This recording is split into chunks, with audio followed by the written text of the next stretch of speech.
So kaya everyone.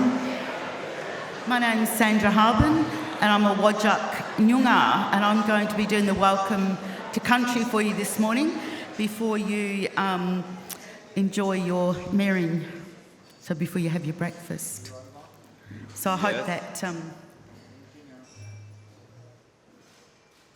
you're all paying attention now, so thank you.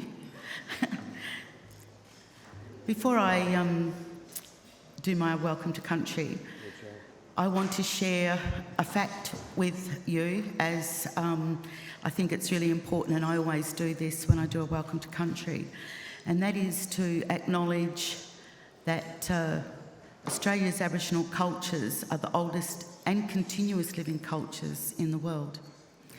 And I think that that's something that we as all Australians should be really, really proud of. And I think it's also important to mention that the Nyungar Nation is the largest cultural bloc in Australia. And so I'm proud to be part of the Nyungar Nation, the largest cultural bloc in Australia. And I know, you know, when we first walked in, we were greeted with this beautiful waranka, beautiful singing. And I was standing next to someone, I said, oh, do you know what the words are? And she said, no. And I said, well, it says Nija here. This here is Nyungar heartland. So for those of you who didn't know what the words meant, I've now just given them to you. And as a Nyungar walking in, I was really, really proud to see the Nyungar language over on the other side. And I thought, yeah, it's very welcoming, you know, as a Nyungar. And I think generally for Aboriginal people to walk in and see the language, the Nyungar language, the first language of this land. And I'm going to get you to join in speaking in the first language of this land as well, in the Nyungar language. I'd like to acknowledge my Nyungar elders, past, present and emerging. So from Kura, Yiye to Brudawan. So from the past to the present to the future. And I'd also like to acknowledge all Aboriginal elders from right across Australia and pay my respects to them. And so if you're from other parts of country, from an Aboriginal language group, a special acknowledgement to you if you're here at this event. And I'd also like to acknowledge the Brittiers. The Brittiers are the bosses. And so you probably all know that by now. Who doesn't know that the Brittier in our Nyungar language means the boss? So didn't know that? Yeah, don't be scared to put your ma up. Oh, good. Because I always like to, you know, share a bit of our language and teach people new things, because that's all part of, I guess, you know, our reconciliation, our journey, walking together. Or doinch, kurin, going along together. And so there's a couple of Brittiers that I need to acknowledge. So Jessica Shaw, the MLA, member for Swan. Special acknowledgement to you. And Meredith Hammett, MLA. So lovely. So I, as a Nyungar Yorga, I've had the opportunity to welcome two Brittiers, Whadjuk Brittia Yoks, so women bosses. And I think that, you know, we're starting to get there. We're starting to get a lot of Brittia Yoks, women bosses, out there. And because I know we've got lots of Brittia Marmon, lots of men bosses. So I know that we have someone from Bankwest, and to the other Brittia boss, I don't say the names because there's so many names. So the head of the Centre for Economics that I'm sitting next to. So anyway, that's the formalities, and I think it's also important to acknowledge all of the leaders. And we as Nyungar people say, look, you know, everybody are leaders and in your own right, but it's always important to acknowledge those that are at the, the head of wherever. So special acknowledgement to you all. And it's lovely to see all the Quabradar Yorgas sitting around here ready to have a ngarning. So all the beautiful women sitting here in the room ready to have their breakfast. And to the Mridich Marman, the strong men in the room who are here as well and looking forward to their ngarning or their merring.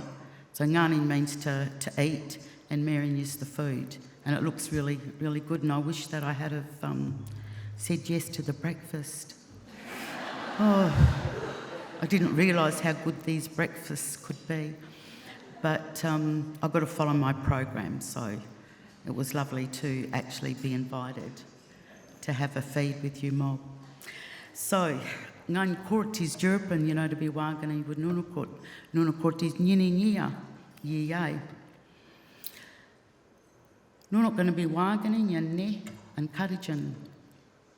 Because kura ngan mort calling on the buja, and they nyining and they ne, and they waganing, and they jinonging. So what I said was my court, my heart is really happy to be here, standing here today. Just as, and I'm really happy that you're all here as well, because the event is about sitting, listening, talking and sharing knowledge. And I'm really looking forward to, this is just a little summary, but I'm really looking forward to reading all the courage and all the knowledge that's been undertaken, and I think it'll be good reading. And I'm really interested to see what, the research shows in terms of, the culture and the arts, and because I think it's a wonderful opportunity to, share and showcase different cultures and creativity, which always interests me. So, I said long ago in the past, my ancestors, they sat on the land and they shared knowledge and they sat and listened, because that's why I, as a Nyungar, now, considered as an elder now, but it's only because of our Nyungar elders that I'm able to stand here, and to do this Welcome to Country and to share knowledge and to share language with you, because I did have the right and the privilege to grow up with my family. I wasn't taken away, which was highly probable, but had really strong family that kept the manarch and that away. So kept the police and that away and said, "You're not taking our children." And so I was one of the fortunate ones to grow up with family, the old people, all the language speakers, all of those that held the law and shared the law with us.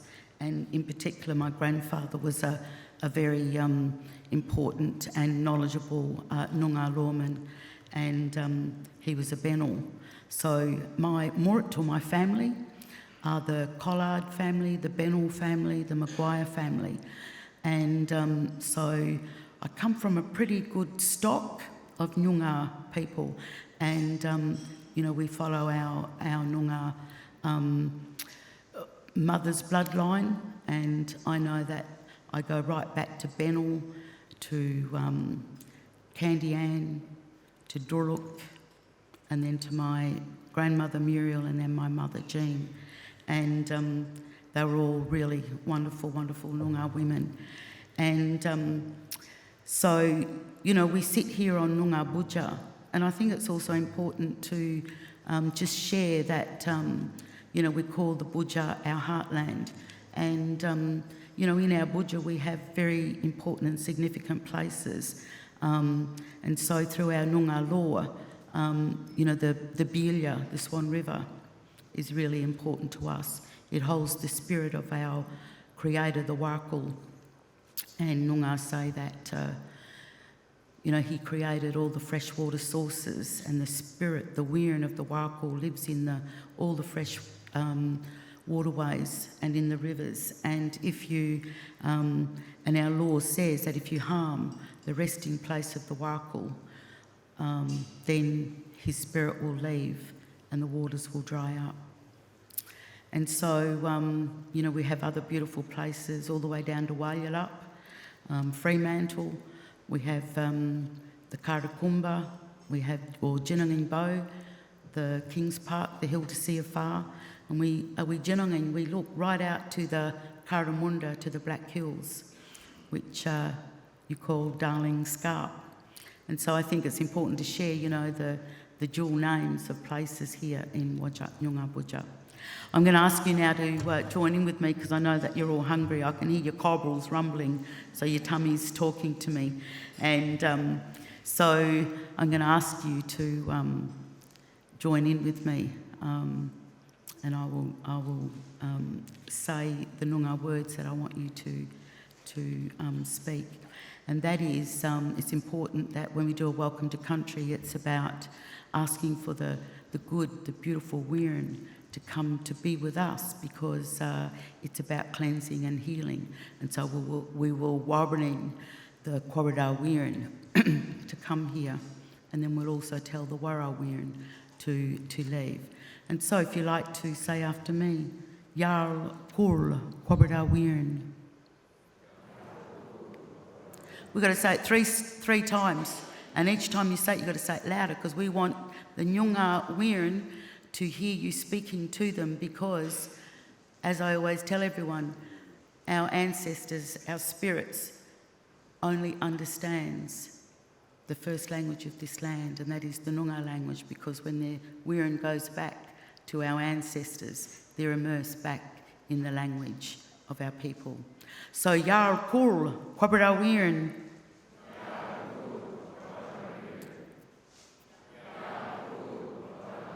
Beautiful. So you have personally spoken to the Nyungar spirits and asked for them to come here and to give us a happy and a good event. And so we're warning. So we've asked for good health as well for Nunakut, for everyone here.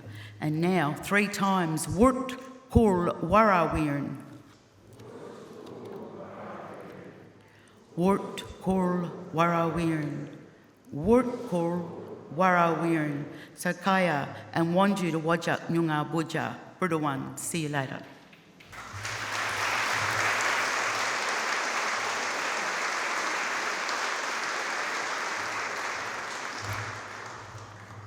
Sandra, thank you so much. Every time we hear these stories, I think we feel more and more connected to where we come from also. It's a beautiful tradition. And also thank you so much to the Majidul Muna Choir, and congratulations to Della Ray Morrison and her son Kobe Morrison for their beautiful work. This choir has been going for 15 years, so it was beautiful to hear them welcoming us this morning. Welcome to you to the launch of the Bankwest Curtin Economics Centre's Creativity at the Crossroads, Creative Industries in Western Australia report.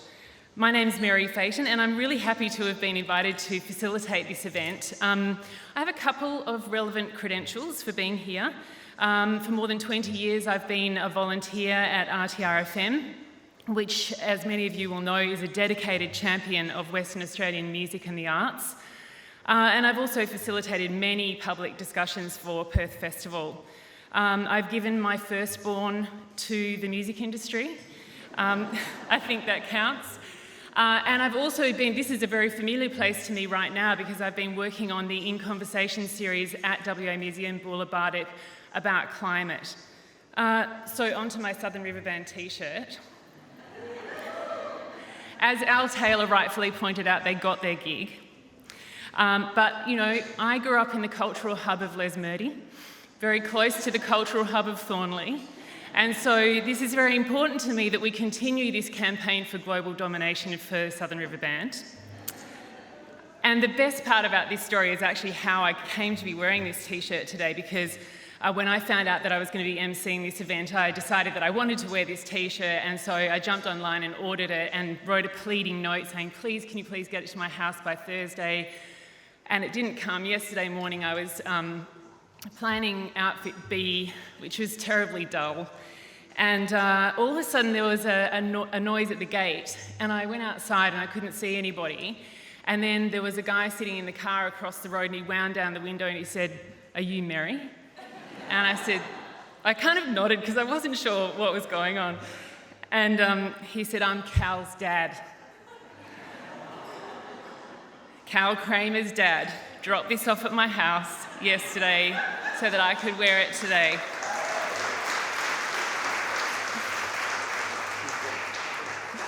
I want to welcome guests and acknowledge our distinguished guests, Meredith Hammett, MLA, Member for Mirrabooka, and Jessica Shaw, MLA, Member for Swan Hills, Parliamentary Secretary to the Minister for Tourism, Culture and the Arts and Heritage.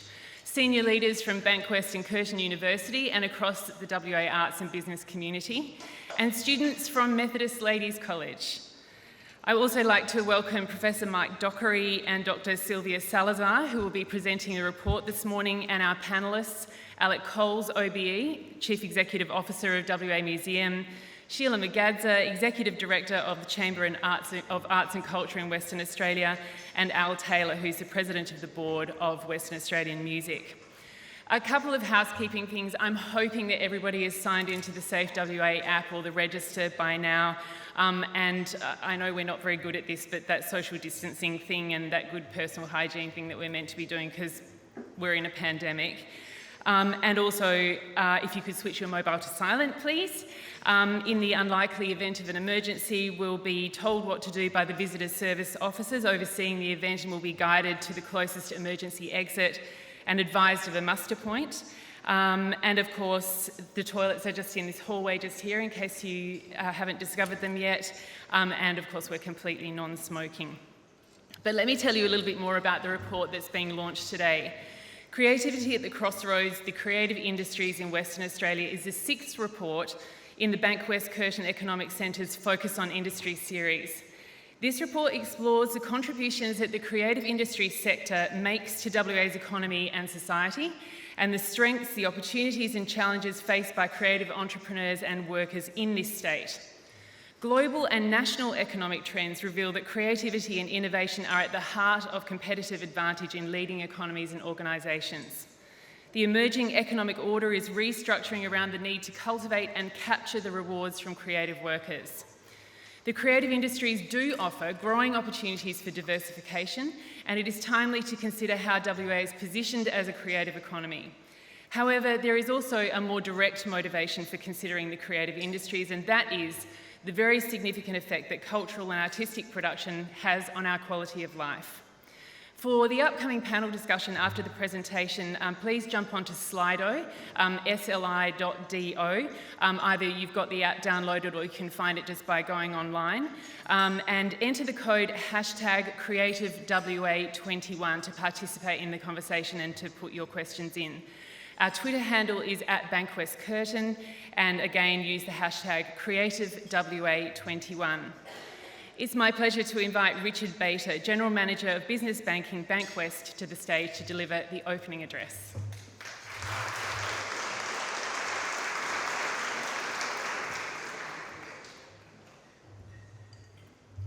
Okay, thanks Meri, and thank you to Sandra for that incredible welcome to country this morning.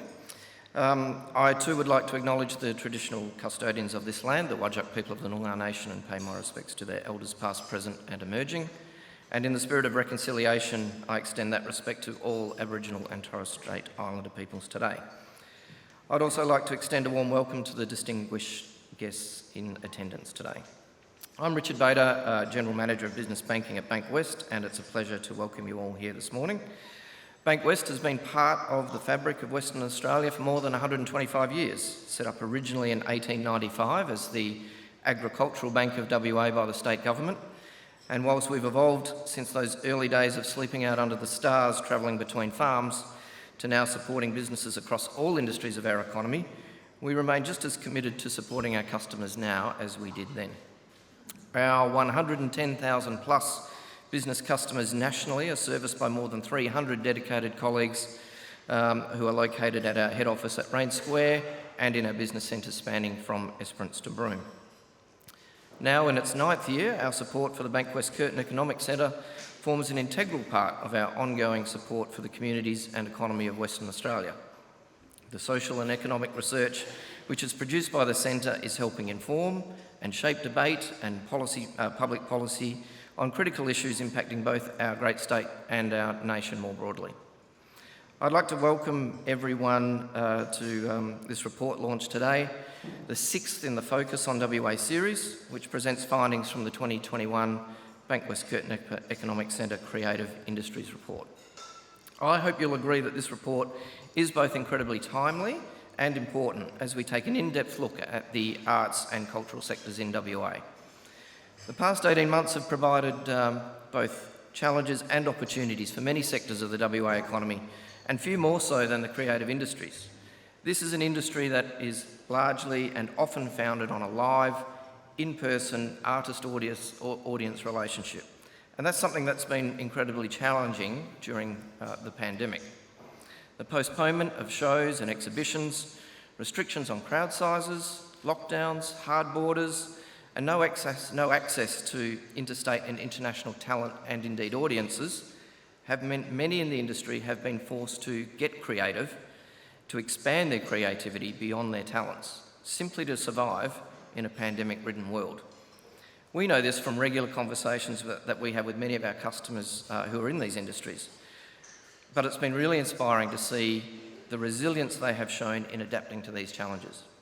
And as an organisation ourselves employing over 3,000 people, we too are immersed in creative services, whether they are our colleagues or suppliers, from graphic designers to writers, and from digital designers to filmmakers. We are very much a part of the creative ecosystem. One of the biggest challenges for the sector is the casual nature of many roles, something that's certainly been exposed over the past 18 months. And it's crucial that we ensure these professions have a sustainable future in our economy and community, because we know the important role that the arts plays. We've seen examples of this, such as the incorporation of arts into the traditional STEM subjects, now referred to as STEAM, with an understanding of the arts helping students make greater conceptual connection and problem solving. It's often the artists who start us on paths to greatness, beginning to articulate through their images, their words and their sounds some of our most abstract concepts and helping us turn dreams into reality. And we know the connection that the creative industries bring us as people and communities, and again, that's something that's possibly more important than ever in the world right now. We've certainly made some progress here in WA in understanding and appreciating the intangible impact that the arts have in our lives.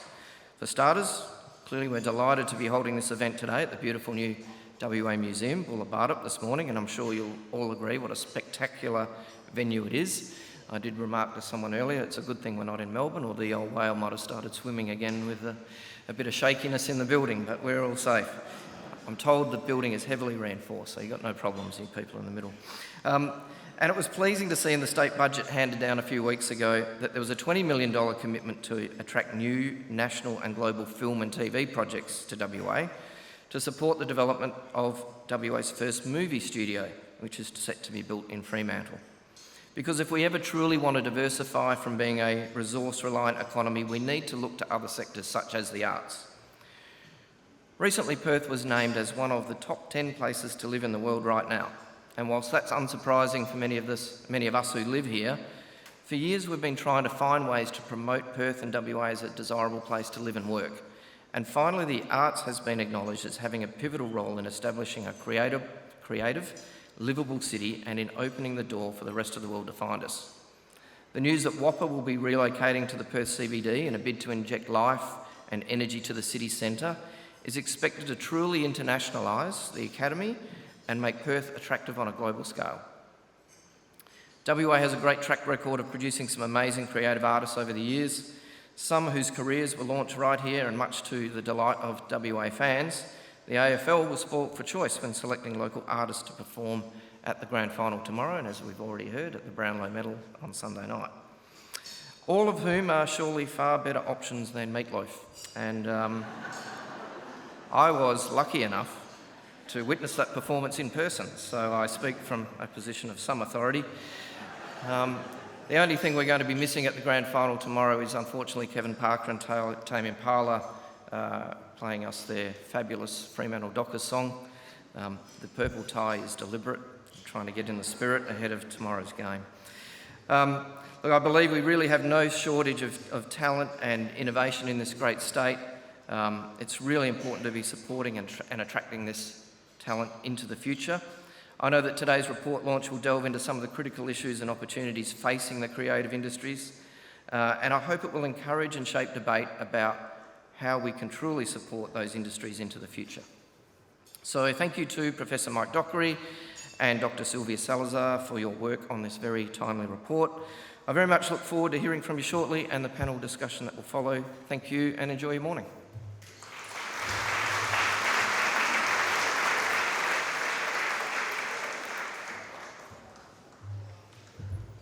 Thanks very much for that, Richard. I feel like I should be the one to let you know that unfortunately the Dockers won't be playing tomorrow.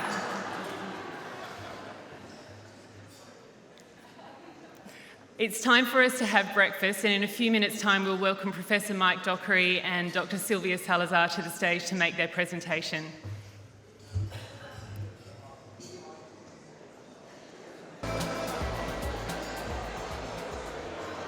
Please continue to enjoy your breakfast, but we are going to start with a presentation of the findings from the report.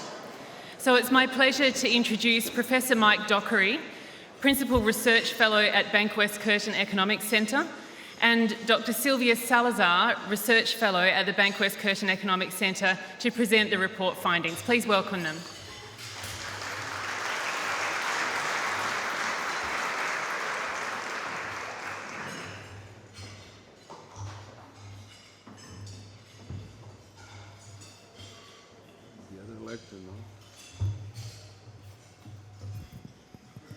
It's all right?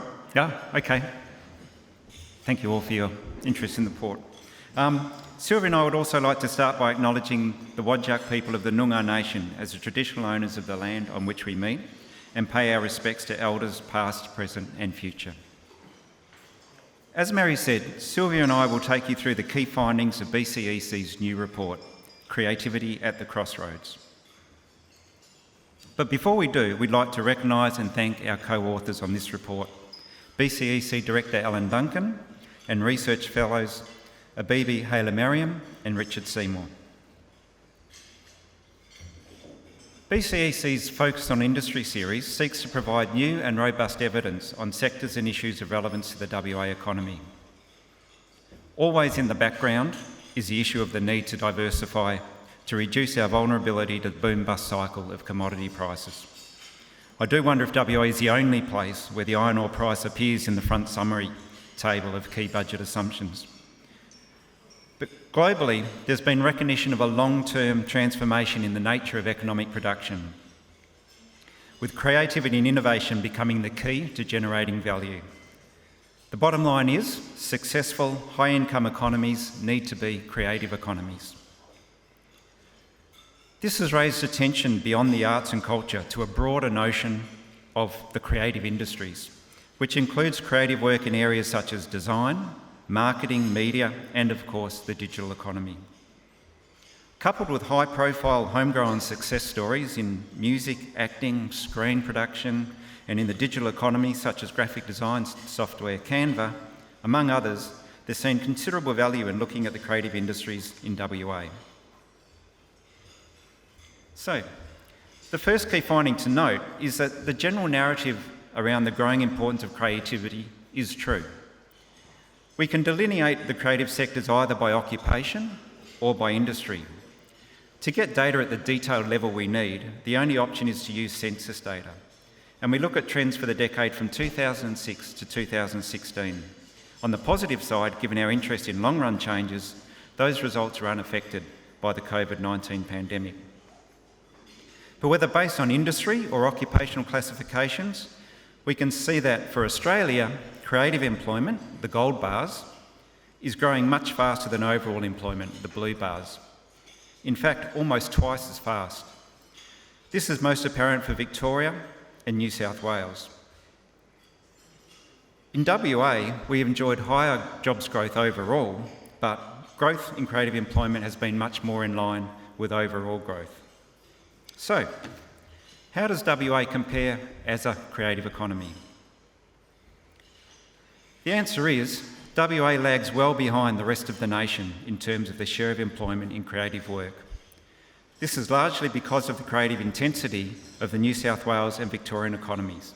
but WA sits alongside Tasmania at the bottom of the rankings of the states. Here is a more detailed picture of WA's share of workers compared to the national average across individual creative industries. A ratio of greater than 1, referring to the gold bars and measured on the bottom axis, indicates that WA has a relatively high share of employment in that industry. In general, WA has a lower than average share of employment in all but a handful of industries. Music and other sound recording activities and creative and performing arts are among those creative industries in WA with employment shares roughly in line with the national average. Only jewellery and silverware manufacturing stand out with 1.6 times the number of workers than the Australian share. And this low share of employment seems to apply across the board and is unrelated to the industry's creativity intensity, which is denoted by the clear bars. I'll hand over to Silvia to expand on the nature of the creative industries in WA. Thank you, Mike. In order to better analyse the creative industries in WA, we use a smart specialisation framework that relies on the connections of different industries and the current capabilities of the regions. This allows us to assess how well developed and interconnected the creative sector is in WA. To do so, we divide the industry into categories: music, TV and radio, literature and print, movies, internet, design, traditional artists, arts operation, and jewelry. This heat map shows the concentration and strength of the overall creative industry in WA. The redder the color, the more developed and prolific the creative sector is in a given region. The metropolitan CBDs have the highest concentration of creative industry, especially Sydney and Melbourne.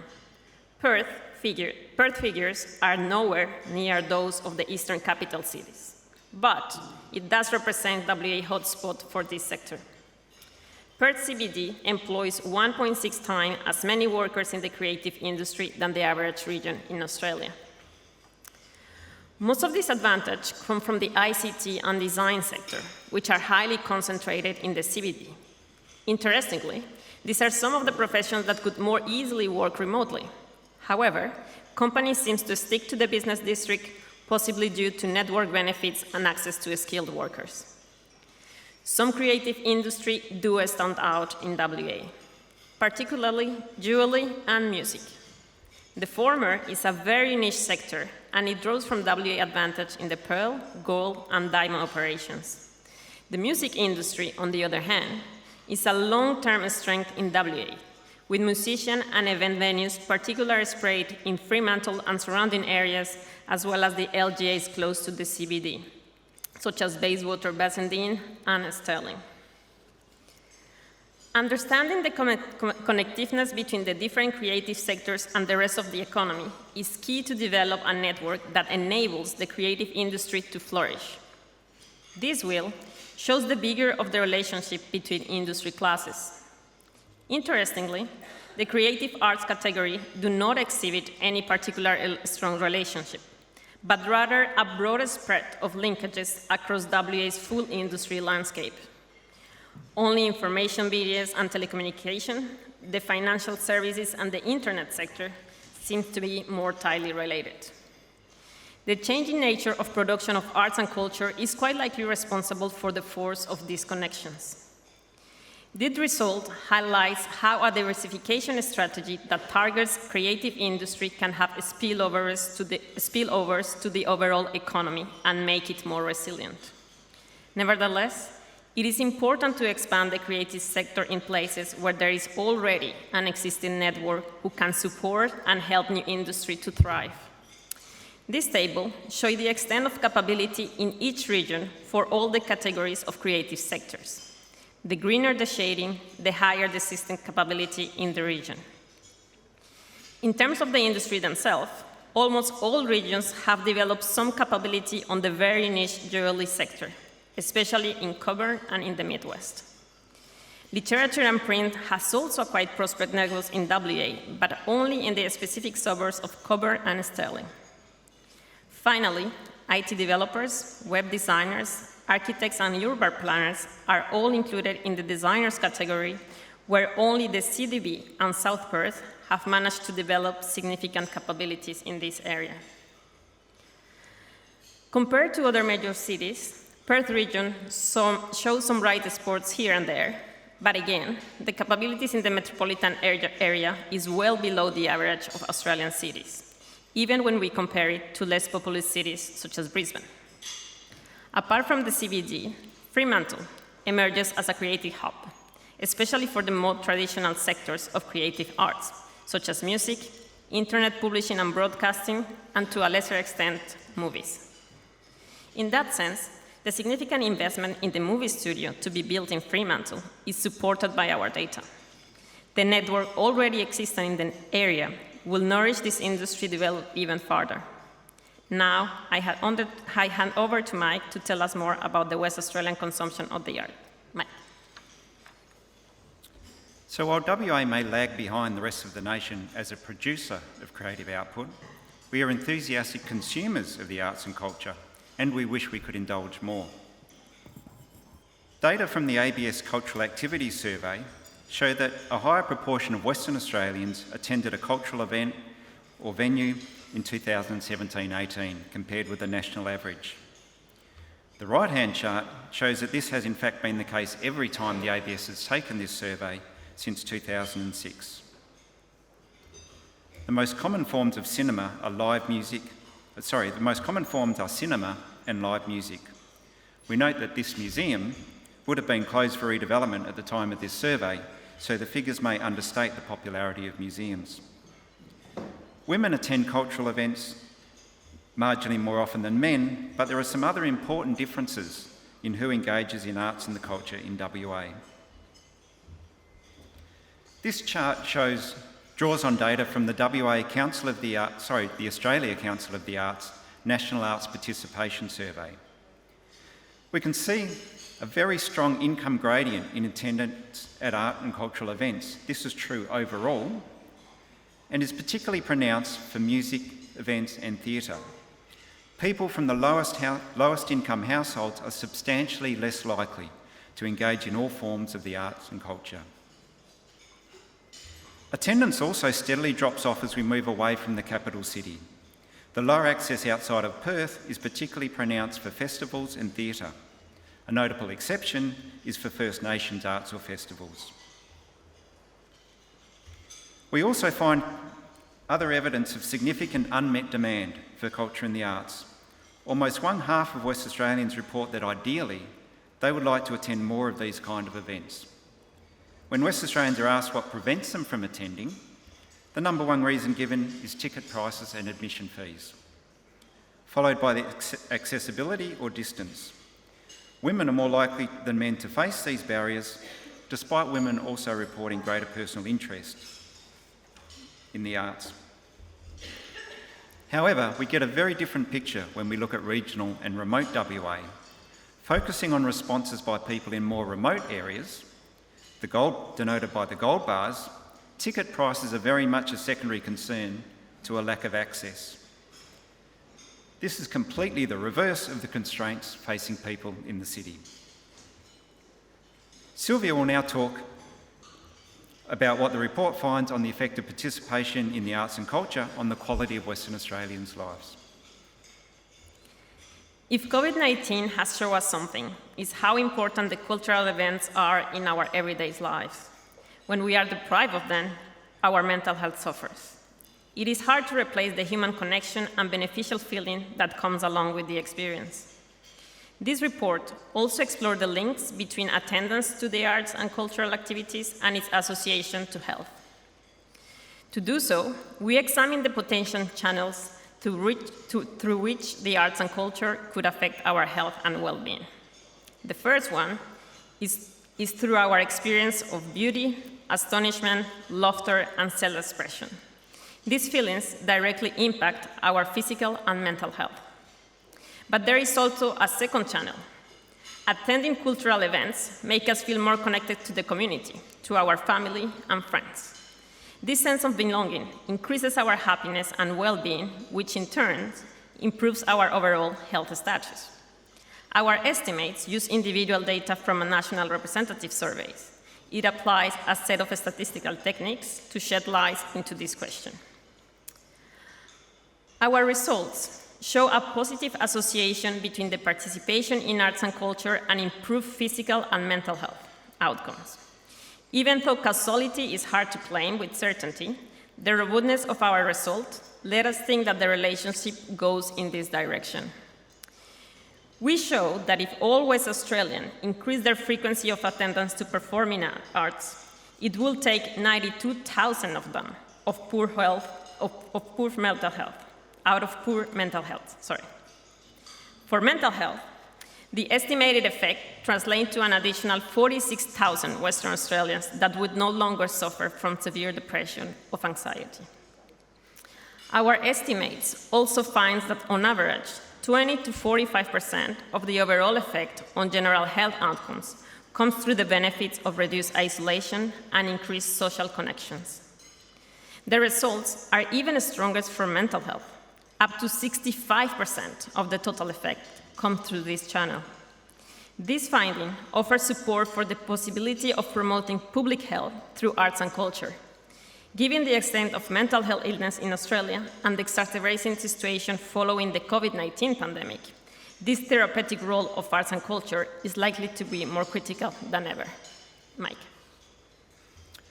Based on this analysis, we believe there is evidence of unmet demand in the arts and culture and a strong public good case for increased support.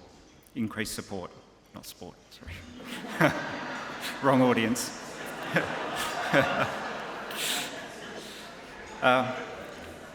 In economist speak, we believe these positive externalities result in market failure, in which the level of the arts and cultural production is below its social optimum. However, returning to the broader conception of the creative industries, we believe that this really only applies to the more traditional artistic and cultural workers. To understand why, I'm going to show you some of the unique features of creative workers.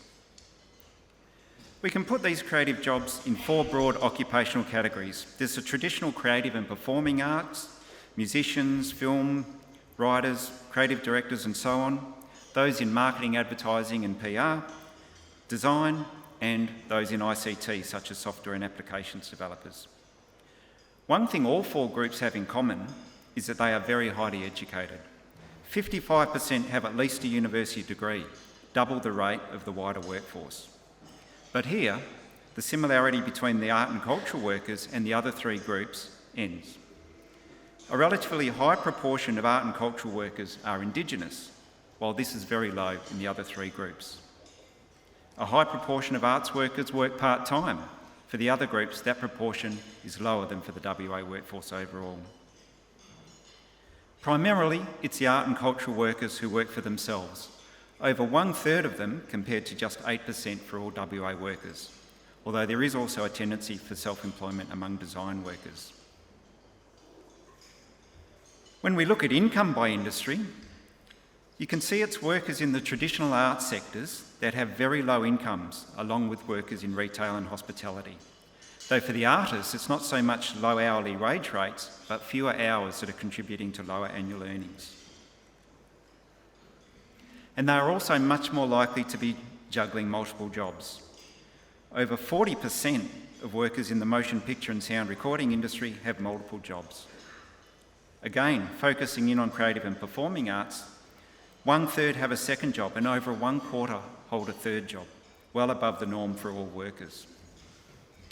Those secondary jobs are mainly in retail and hospitality and for men in the gig economy, such as Uber drivers. Unfortunately, these sectors were all hard hit by the pandemic, meaning these secondary jobs provided limited protection to the fallout from COVID.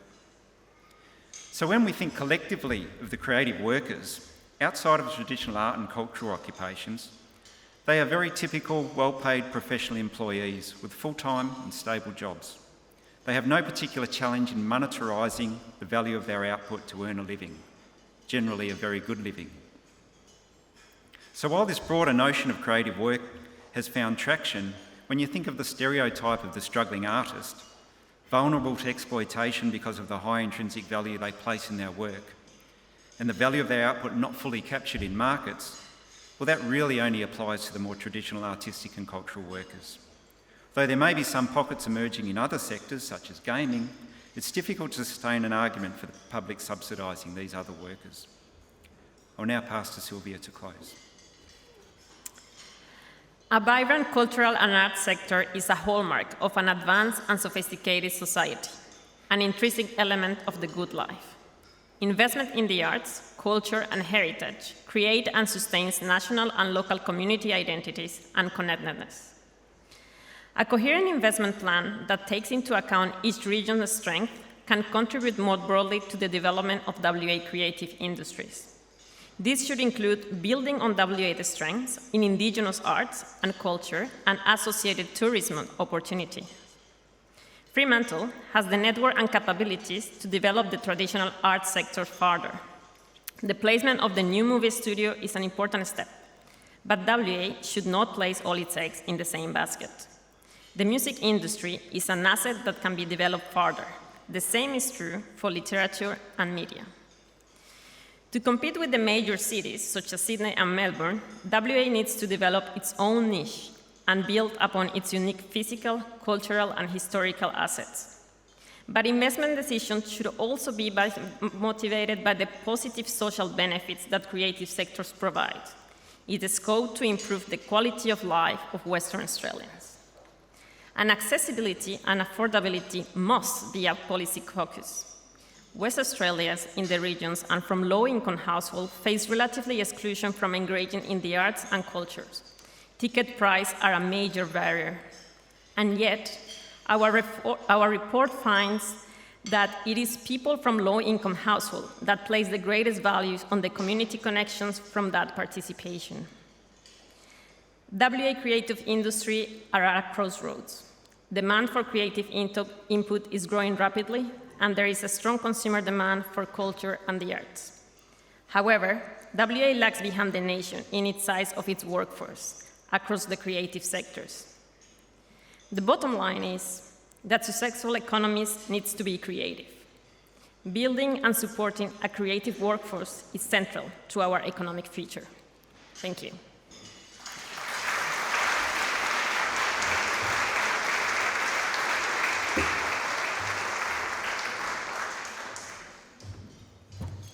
Congratulations, Professor Mike Dockery and Dr. Silvia Salazar, on your work in bringing this report together. Would you like to take a seat? Yeah, sorry. It's my pleasure to welcome the other panellists to the stage as well to discuss this further. Firstly, Alec Coles, CEO of WA Museum. Sheila Magadza, Executive Director of the Chamber of Arts and Culture Western Australia. And Al Taylor, President of WA Music. And Silvia will join us as well. So while I'm here, don't forget to put your questions. I see there's quite a few questions that have come through on Slido already, but keep feeding those questions through because this is directly what we'll be asking the panel after their initial remarks. I'm going to start by asking each of you to just respond to the fact that we've seen in this report that it's confirmation of a lot of things that people in the room and you on the stage will already recognise about what's going on in the West Australian arts and culture sector. What stood out for you, Alec, particularly? As you say, a lot of it was, I guess, expected and affirming. I think I'll probably offend three important people for three things that stood out for me. And Richard talked about intangible benefits, but actually the benefits are very tangible and they were demonstrated in the report in terms of improvements to mental health and indeed physical health, and the potential there to actually see those figures there I thought was really important. I'm sitting next to Michael from the Treasury, and it's no secret that we've had a fantastic run here because the government has made WA Museum Boola Bardip free admission for the first 18 months, and obviously I say no secret that I'd like to see that continue. And time and again in that report it draws attention to the fact that the greatest value of culture is to those on lowest incomes, but the greatest barrier to culture is admission and ticket prices. 6 or 7 times it comes up in different places, so that again for me was affirming. And probably the other person I'm going to offend is Lynn Beasley. Because one of the input, I think, and I speak as a scientist, And we're constantly being told, and we've seen it in the funding to universities, that we need to invest in STEM skills. I actually think scientists are part of the creative economy anyway, but that's another discussion. But what is very clear, again, in the report, is that in the future before us and the skills that we need are actually being identified as being more in the creative industries than in STEM industries. And I think actually sometimes we're being sold a bit of a pup on that. Of course we need STEM skills, but we need creative industry skills as well, and to a greater degree. And that again comes through very strongly in the report. Thanks, Alec. I'll move to you, Sheila. What stood out for you in this report that you'd like to extrapolate on? Thanks, Meri. And yes, it did affirm a lot of the things that we have been talking about in our sector for quite a long time now. I was really interested in this idea that, we acknowledge in WA we're always going to be a small proportion of our whole economy, but we can be the mouse that roars. And I think your point about connectedness and how many links we have into other sectors across our economy is very important. We are like a mycelium in a forest, and we support a lot of other big trees across our forest. But that leads me to the next point about a knowledge economy and how we lag behind. And I'm interested in links to research that the Committee for Perth put out earlier this year, which showed that there's a general trend in West Australia downwards in terms of a high level of education, higher level education and skills development.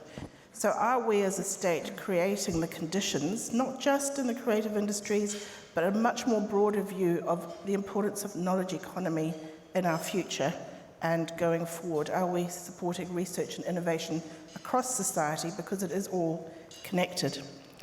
I thought the other really interesting things were the opportunity in the city of Perth, what you've identified as a kind of cluster. We know that creative industries work better in clusters. That's been shown in lots of other research. But it looks like there's a great opportunity in terms of thinking about the rejuvenation of our capital city, especially as the transition around retail to more experiences and more industries based in the city from our sector. And like you, I was very interested in the skills development thing. There is one point I just did want to pick up in terms of social things, which was the figures that we're using in terms of participation, the Australian Council data, that shows lower socioeconomic, has a lower participation rate. I kind of would like to query, because that's a measure through ticketing and pricing, but it would be dangerous to assume in those communities that there isn't a high level of engagement with arts and culture and participation in other ways. So this week up in the Kimberley, the Kalak Festival is happening at Binjadaga. There's 3,000 people there, biggest Aboriginal festival. That won't be being picked up in statistics like this, nor will things like craft and community participation. So I don't think we should underestimate that in those communities. We know that diverse and migrant communities form cultural groups. And so how do we also support that in terms of health and well-being in our society? Thank you, Sheila. I'll move on to you, Al. You see Perth as being potentially the Silicon Valley of creativity? Yes, did I say that? Yes, I did. I think, so I've got to provide a bit of context for that. Thanks, Meri. First of all, I just want to acknowledge the Economics Centre for their impeccable timing. I think I was speaking to Silvia a little earlier about how they go about choosing the topics, and I think where we are at the moment in the world and in Western Australia and Australia, and the focus on the benefits of creativity and culture, particularly now, is really valuable. It's also a particularly good week for West Australian music, I think, because we had Song of the Year on Wednesday, and we're showcasing all our great artists over the next couple of days during the grand final celebrations, and of course to read the report and see the role of West Australian contemporary music in culture is fantastic. I think when I was reading through it, to begin with, I kind of thought, well, anyone that works in the industry sort of already kind of knows it intuitively that we're not operating at the level we should be compared to the other states, and that's been the case for some time. I guess the thing is that you've got this wonderful piece of work that's got some clear recommendations in it, and it's like, okay, well, that's great. what do you do with it?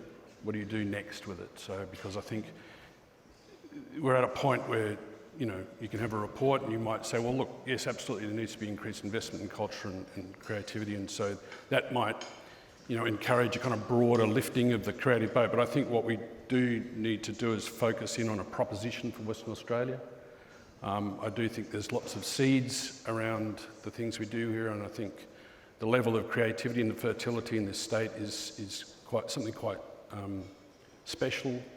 And I do think that if we kind of take some of the recommendations and then maybe hone in on a proposition, then we can all focus on developing a kind of, as I said, a proposition for Western Australia, which can not just drive the creative community and I guess the creative economy, but also adds an extra facet to what we would call brand WA. And you know, we do struggle for a bit of an identity in Western Australia, and I think this is an opportunity to create an identity which is built around the kind of richness of creativity, and perhaps start thinking about us being a kind of a developer of creativity. And I guess that's that thing about, you know, if we stand for something, regardless of which creative discipline it is, but across the board, if we're about development, then we can become this kind of, you know, Silicon Valley for creativity. And I think the kind of landscape of Western Australia really provides an opportunity. And the thing is that there's a degree of urgency about it, because we're at this moment right now where we can capitalise on this opportunity. So I guess the thing is that it's a wonderful report, and it's really fortunate that it talks positively about a lot of things about the Western Australian creativity, but we've really got to kind of move on it and do something and hone in on something that we can own. Mm-hmm. Thanks, Al. Silvia and Mike, I'll ask you the same question, if that's okay, about what's stood out for you in your research that you'd like to kind of speak further on. So I guess something that we didn't have the chance to develop really a lot is the difference in consumption between men and women. So I found it quite interesting, these patterns, because women face higher barriers to access and consume the arts and culture, much more than men. And if we look a little bit in depth, so of course there is the story that women aged between 25 and 40, they lack of time. And this is quietly, possibly due to childcare responsibilities. But the other side of the story is really interesting, is the fact that women are really keen and to consume more art and industries, but men not so much. Men really lack the appetite, and sometimes, for the consumption of this art industry. I'm not saying it, it's the data that is saying it. So what is interesting is that women do feel in this surveys that they would like to go more, but the entourage do not allow them to do it. So they feel some pressure not to consume as much as they would like to, not to go so much to the ballet, to the museums, to musical gigs, because they feel like they don't want to put that pressure into their families and their partners. So they don't really feel like they will take the men to the ballet more often than they don't want to. So I think there is a definitional pressure for them not to consume as much as they will ideally will do otherwise. Thank you. And Mike? Yeah, I was really struck by, I think, the potential to build on the amazing richness of Indigenous cultures in WA across the whole state, and based on Indigenous traditional culture. I know it's important not to pigeonhole Indigenous artists, and they work in many amazing areas, but for many of them, you know, the art is an expression of their sort of cultural identity and spiritual connection to the country. And when you look in the figures, Indigenous people are employed sometimes 5 to 6 times they're overall represented in the workforce in things like actors and dancers and directors and those creative arts. So they have a really strong concentration in there. You throw into that the critical need for economic development in the remote communities, the alignment of the culture-based arts with tourism opportunities, the amazing role of art centres in remote communities as, you know, not just art centres, but, you know, amazing social enterprises and almost a form of government, if you like. And then add to that the importance of cultural engagement and cultural identity on Indigenous peoples, which is an area I've researched a lot, on their well-being. It's really important across all the areas, from sort of mainstream employment outcomes and incarceration rates to things like mental health. So really positive effects of engagement in that culture on well-being. So all those things, I think, line up for some, really great opportunities. Thank you, Mike. I would like to invite a student from Methodist Ladies College to ask a question of the panel.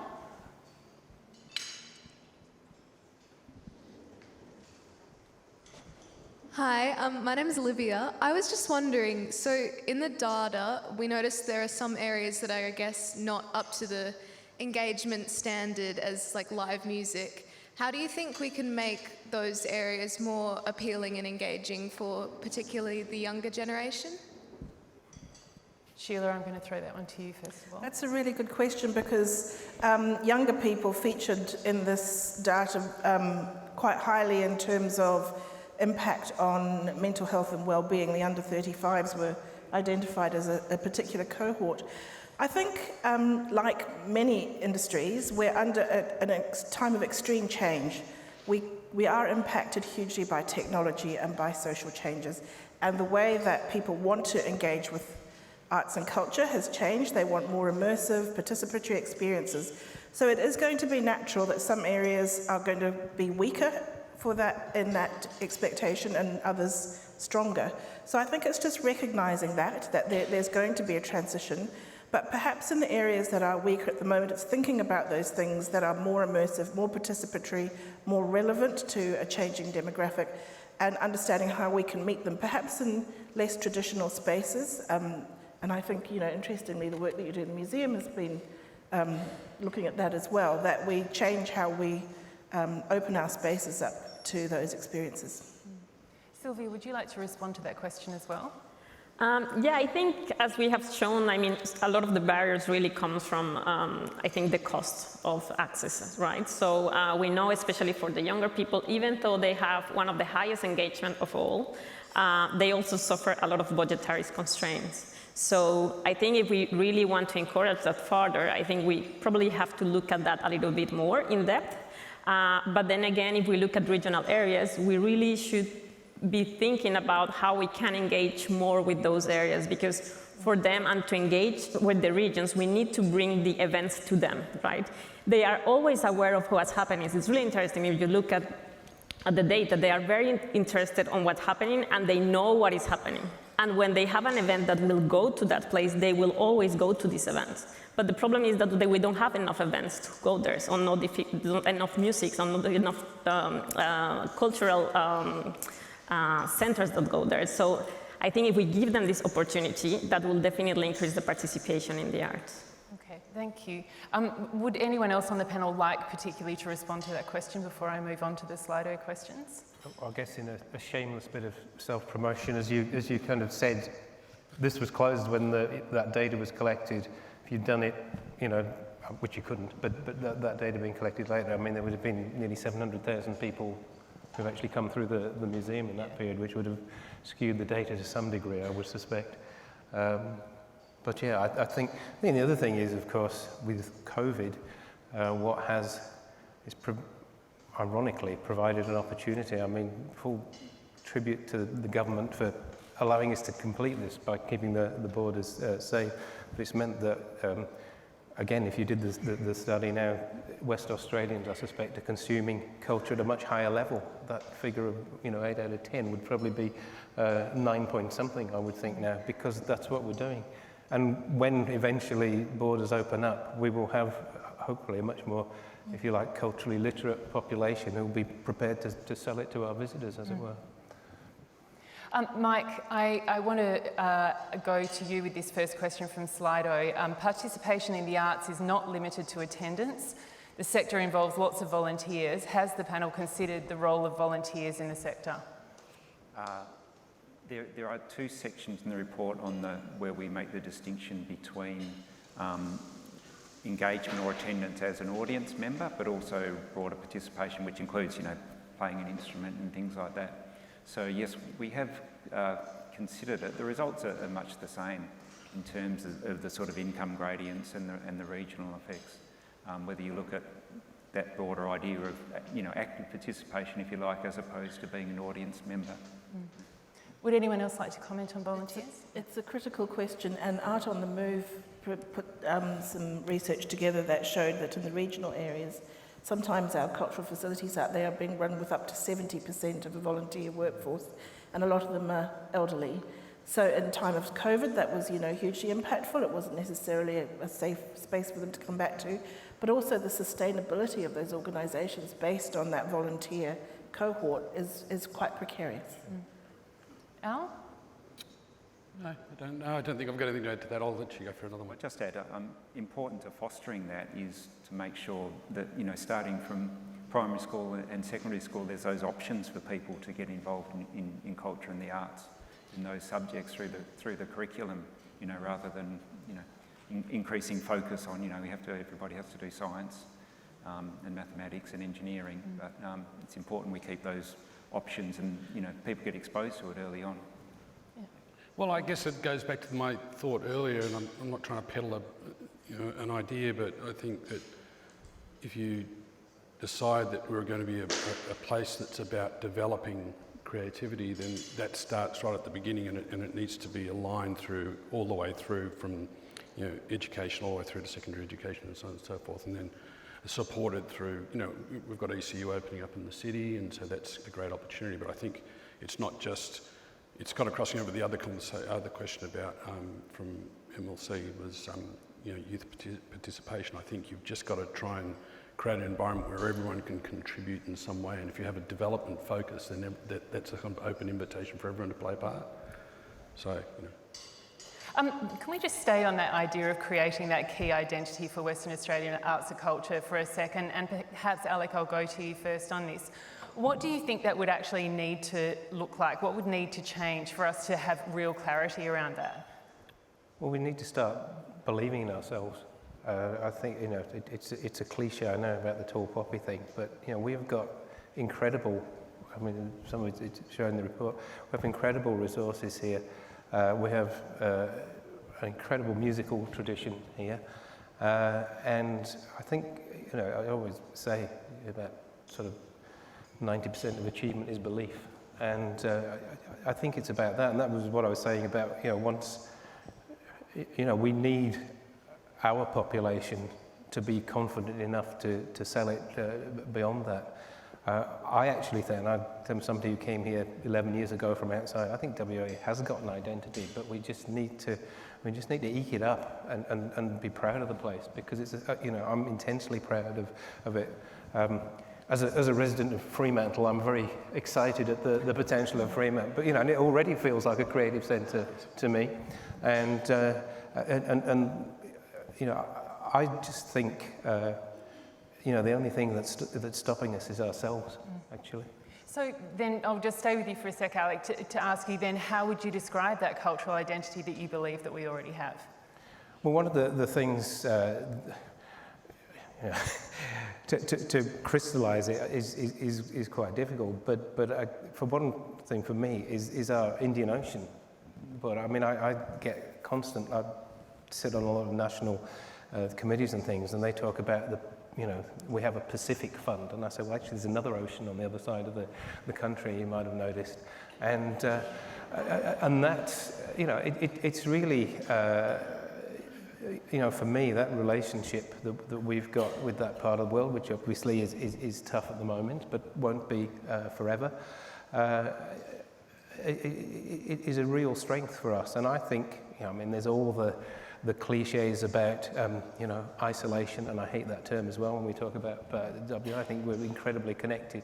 But it does, I think, inspire creativity. You just have to look at what's going on. So I think it's for us to really foreground and build that creative sense. And again, as Mike said, we have an extraordinary Aboriginal and indeed Torres Strait Islander culture here that is making itself heard now and will make itself heard more, and it's going to be, I think, probably the premier place in the world to actually come and experience that. And again, it's something that I know the government's invested in very heavily this time, and I think that is something that we will all get behind. It's something that I hope exudes through Boola Bardip here, actually, as you visit it, and it will become a game changer for us, I think. Sheila, I know that finding about the strength of Aboriginal and Torres Strait Islander arts and culture was key to your recent report. Did you release that last year as well? But I'm actually quite interested too in your response to if you believe that we already do have an articulated identity, and if so, what that is. I think, like Alex, no, we haven't really honed it in and articulated it in the way that you're calling for, but there are so many just amazing qualities that we underestimate about ourselves. West Australia, I think, has one of the highest startup cultures in Australia, so people here give things a go. They're willing at that lower level to take on innovation and try. And I was always amazed when I was the artistic director at the Perth Festival.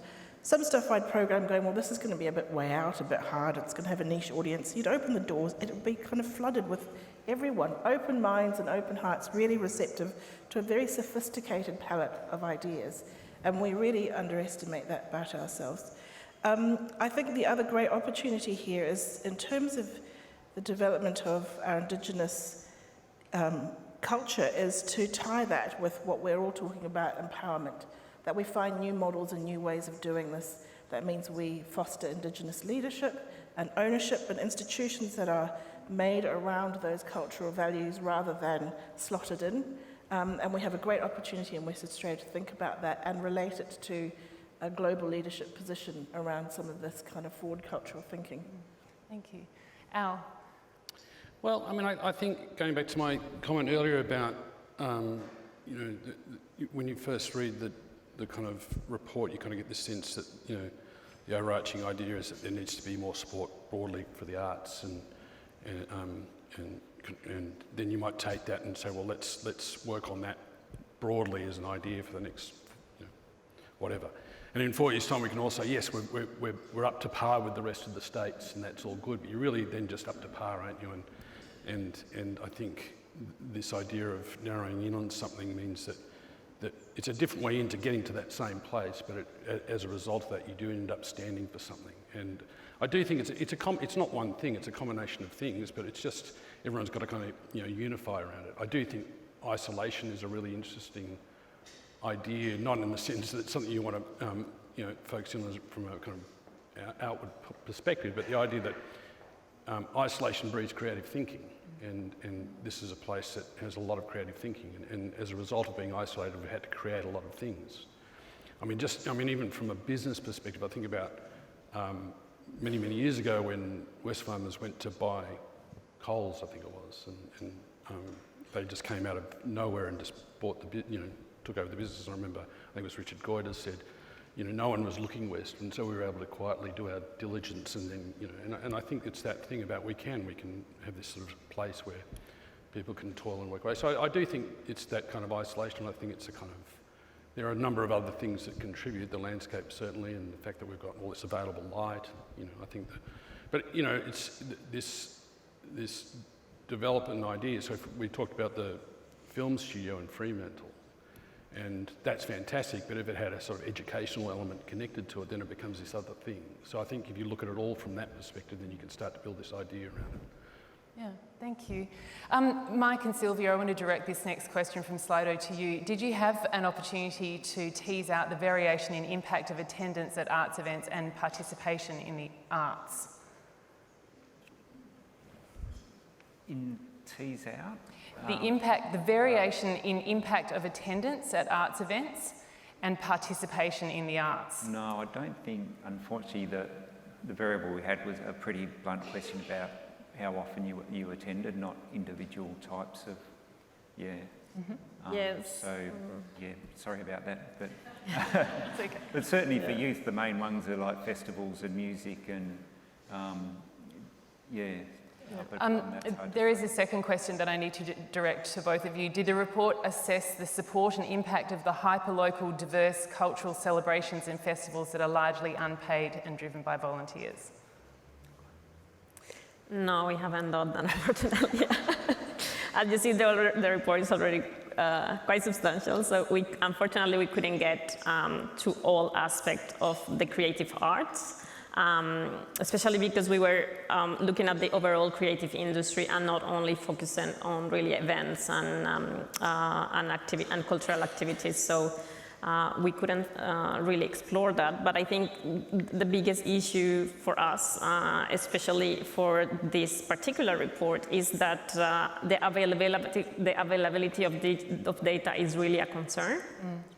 We really struggle to get any data about that, which is, I think, one of the reports where we actually struggle the most. So unfortunately, I don't think there is much data about the volunteers and the participation to events and cultural activities. Something we do find that we mentioned, and I wish I could have got those words into the report, that would have looked very good for us, but is people report on the value they get of attending various functions, and it's clearly those networks. I mean, there's direct, having fun and enjoyment, but they really value those networks, getting together with family, friends, and feeling part of the community. So that would definitely relate to those sort of events. Yeah.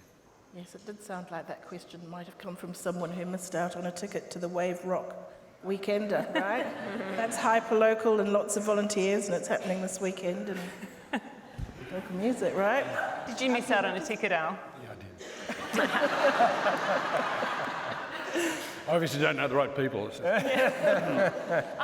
There's a part in the conclusions and policy recommendations that I would actually really like to hear all of you respond to as a way of kind of wrapping up this conversation. You've said, we believe there is a strong social benefit case for greater and more stable support of the arts and culture, both in terms of consumption and production. And I want you and Silvia, first of all, Mike, to talk about what you actually mean by that. I'll jump in on the consumption side. Is, just because there's clear benefits that extend beyond, wider benefits than individual choice and individual investments, leads to a case where, we're not investing enough. And on the consumption side, a possible idea I had was we actually have a thing called the kids sport vouchers. So we have a system where if you're a lower income family and you would like to play cricket or join up with a football club, there's a voucher that you can redeem with the department for your memberships, which is great to get for lower income families. And I was wondering if perhaps we could have some sort of similar system like that to get people involved with culture and the arts. Yeah. Awesome. On the production side,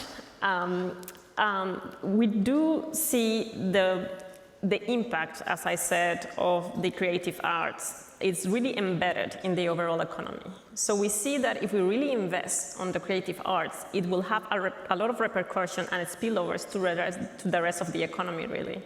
So the case for us to build into this industry is not only to grow its industry themselves, because that's important, but this will allow a lot of this will make this diversification strategy of WA better, because the repercussions that developing this industry will have, it will be major in overall, it will be significant to the overall of the economy, right?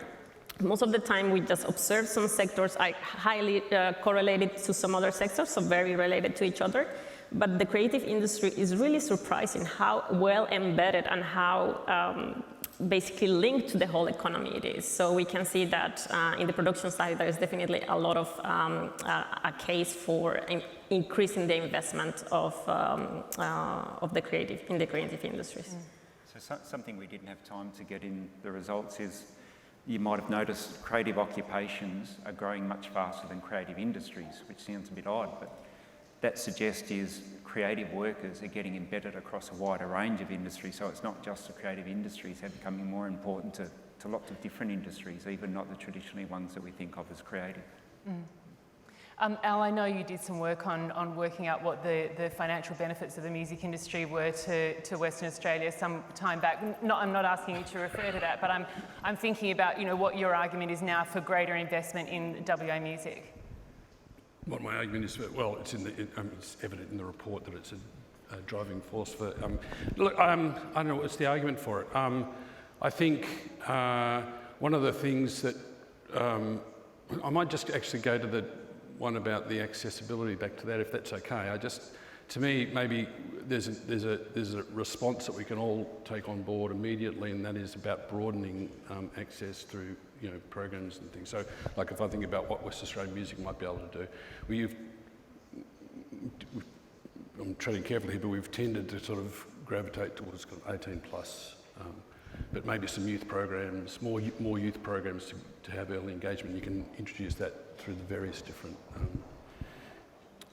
disciplines. I mean, we've got Awesome Arts Festival, which is, you know, I mean, so there's plenty. And I think there's also, I think the other thing is that there's also plenty, but there's just not a lot of awareness to it. I think that's about us being able to have the horsepower to tell the story more. So no, I haven't really answered your question, but I think from a funding perspective, I just think that, look, I don't know, I don't know, I haven't got an answer for you. It's just more. How about that? And where would you put it? Where would your priority be then? Number one priority for WA music industry? Sorry, Al. No, that's okay. I'm just looking at Natasha, our new CEO. I'm just going to make sure I have this right. Where would I put it? Well, I think it depends on where we are at any particular time. So, for example, right at the moment, if there is a real challenge for the production industry. And so, because we don't get any touring artists from over east, and so the production industry are really on their knees, the contemporary music production industry are on their knees. So there's a real challenge there right now. But more broadly, I think there's the opportunities around, again, it's around development. I think with WAM, West Australian Music, sorry, Alec, what I've seen with our kind of constituents or our members is they kind of come in to us at in an emerging point there. And they kind of develop with us, and then they go on and do their thing. And I think that's a really rich period that we can do more in and do more for more people. So I think that kind of development and education area is where I'd probably put it. Thank you. Sheila, you've got a minute to give an impassioned speech about why we should be investing more in culture and the arts in Western Australia and where your priority would be. I think really it's just self-evident from this report, and I really just support this idea that investing in this small area can have really multiplier benefits across our whole economy. I really would like us to think about the way that sport is done, that at a community participation level, it's really helpful to kids, to people to be involved, but then look at that and think about pathways up to the next level and to the next level, and then to possibly, you know, being tame and parlour, but trying to find out what are the things that will help people on that journey through a career in the creative industries. Last word to you, Alec Coles. I think the answers, I think it's a great report, and the answers are in the report. It is about access. We need to remove those barriers right across, particularly for lower income participants. It's about the regions, that issue of geographic location. We've got to find a way of bringing opportunities to people in the regions, more opportunities to people in the regions to make them feel included. And the other thing is that thing about understanding that actually the skills of the future are in the creative industries, and that's where we need to invest. Wonderful way to wrap up. Please thank our panel, Professor Mike Dockery, Dr. Silvia Salazar, Al Taylor, Sheila Magazza, Alec Coles.